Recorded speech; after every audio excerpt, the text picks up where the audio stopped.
So next మనం భద్రాద్రి కొత్తగూడెం వెళ్ళాం. భద్రాద్రిలో అయితే మా ప్రతినిధి నవీన్ అయితే లైవ్లో అందుబాటులో ఉన్నారు. కొన్ని రోజుల క్రితం ఆర్టీసీని అయితే విలీనం చేశారు ప్రభుత్వంలో. ఈ ఆర్టీసీలో ఉన్న విలీనాన్ని నష్టాన్ని పూడించేందుకైతే భారీగా కాపాడేందుకు అయితే వీళ్ళు కొత్తగా ప్లాన్ చేస్తున్నారు. దీనికి పెట్రోల్ బంకుల్లో అయితే అక్కడ వాళ్ళ స్థలాల్లో అమలు చేసే విధంగా అయితే కార్యాచరణ రూపొందిస్తున్నారు. సో ఏ విధంగా ఉంది ప్లాన్, ఎన్ని రోజులు చేస్తారు, ఎన్ని రోజులకి దీన్ని అమలు చేస్తారు, గవర్నమెంట్కి ప్రతిపాదనలు పంపించారా లేదా, దీని మీద పూర్తి అప్డేట్స్ మా ప్రతినిధి నవీన్ లైవ్లో అందుబాటులో ఉన్నారు. నవీన్ చెప్పండి.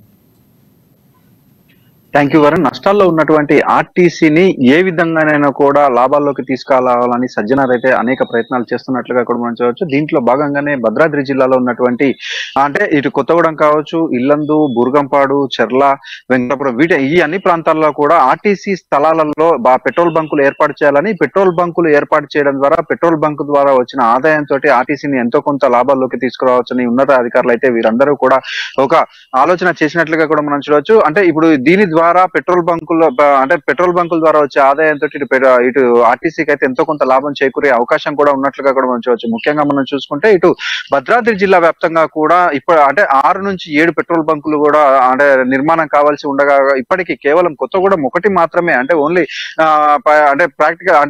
ప్రాజెక్ట్ గా నిర్మించినటువంటి ఒక పెట్రోల్ బంకు మాత్రమే ఇప్పటికీ అమల్లోకి రావడం, దీనికి ప్రజల నుంచి ఆదరణ రావడం మనం చూసుకోవచ్చు.